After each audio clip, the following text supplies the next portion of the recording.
Would you give a second chance to somebody who had burned all their bridges and burned everyone they loved in the process due to the ravages of addiction?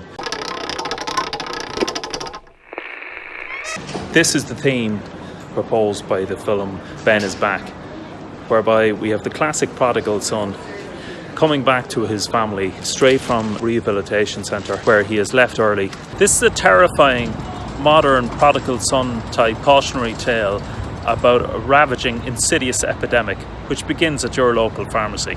Stand up straight is the opening line of the film, delivered by Julie Roberts' character Holly as she directs a scene of pristine perfectionism, which sets the scene for the stark contrast for what we know is to come.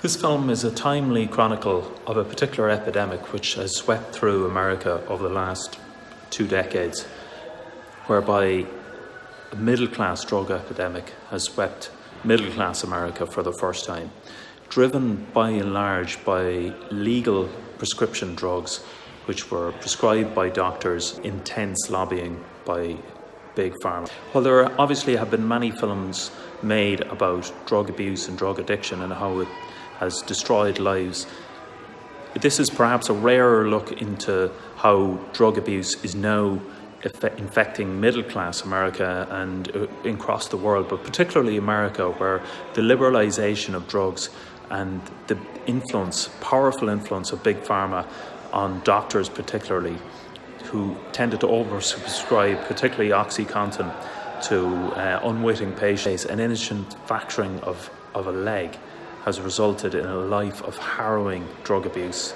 and suffering, not just for the principal character in this film, but also his family, who we see have been torn apart by the effects of this particular drug. Roberts absolutely excels in this role, where she portrays the heart-wrenching torment of being a mother who's hollowed out by the powerlessness of being a bystander, while her son, the son that she loves so dearly, spirals deeper and deeper into addiction. Also, interestingly, she still has the most radiant smile in Hollywood.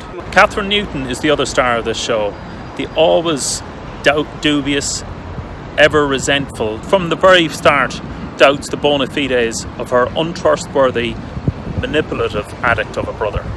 She can rarely resist the opportunity to undermine the celebratory warmth of the mother and son reconciliation whenever she can. For instance, when the son Ben is regaling his mother with a tale, an unlikely, hilarious tale from rehab, she cuts through the laughter by saying, "Mom, it's not funny."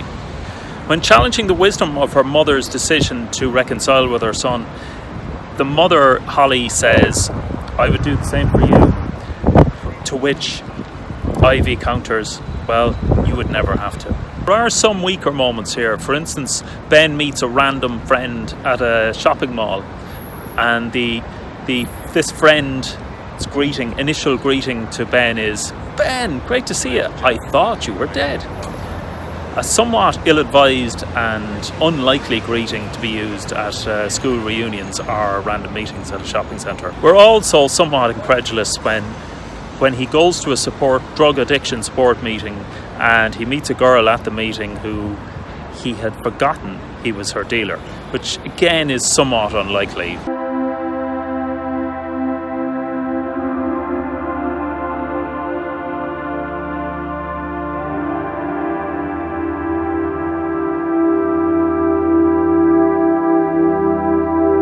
The director also pushes the boundaries somewhat for effect when Holly brings her son to a graveyard and asks him to pick out the plot in which she is to bury him. Now, this does work to good effect in that it shows the extreme lengths to which Holly is going to go to wake her son from the slumber and a dog napping is an unlikely instigator for a road trip to the underbelly of mid-America. Again, an unusual device that the director uses. Now, it does pull at our heartstrings for anybody who loves dogs to see the lengths to which the family will go to recover their dog who has been dog-nabbed.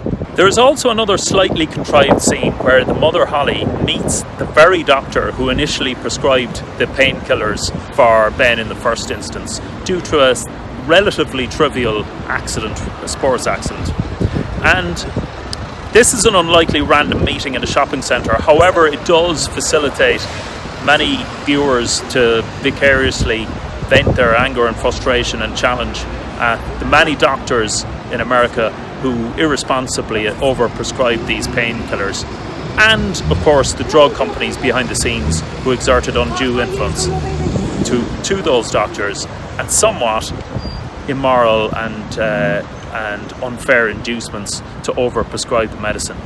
Behind this is the company Purdue Pharma, which is a very controversial company and paid the highest fine of any pharma company in history due to admitting, knowingly concealing the extreme addictive nature of the medicine OxyContin, which were pushing on doctors very aggressively in the late 90s. The fact that the director and the film explicitly chose to name OxyContin shows that they felt a certain immunity to any challenge or any lawsuit by the company Purdue Pharma themselves, on the basis that the most reviled company in America at this stage, and that their insistence from the start that this drug was safe and a risk-controlled way of managing pain is now threadbare. This film takes us on a road trip from middle-class America through to the underbelly of that particular middle-class society in America, which is replete with its white picket fences and beautiful Christmas decorations. And we're given a deep insight into the parasitic nature of this drug, which has taken over American society. One slightly worrying aspect of this film, the casting of the director's son as the lead in the film. This is always a worrying prospect in that, by definition, you haven't casted the optimum actor for the role, which is an unfortunate start to make. However, the lead character does pull it off.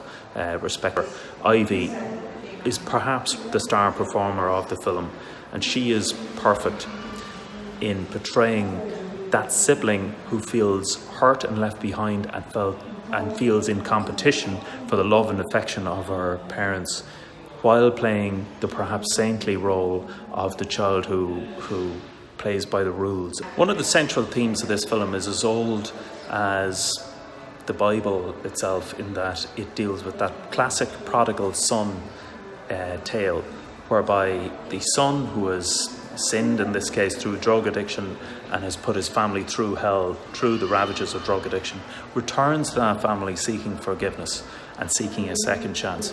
We're always dubious from the word go as to whether that second offering of a second chance is worthwhile, and the most critical person of all is his sister Ivy, who certainly doubts his bona fides in turning clean, and certainly in relation to the effect that it will have on the rest of the family. It leads to that classic, all too familiar sibling rivalry, particularly between two siblings, one of which has rebelled and perhaps strayed from the path, and the other, in the case of Ivy, who's been that model daughter, who's played by the rules, hasn't put their family through hell, in fact is the opposite. A member of the church and sings, perfect daughter really for her parents. Certainly feels hurt by the fact that the son who has caused so much trouble in the family is welcomed back and given that second chance. Certainly conflicted in whether Holly is right in giving that second chance. We certainly feel for her in the conflict that she has between welcoming her son back and knowing the potential risks that are involved in doing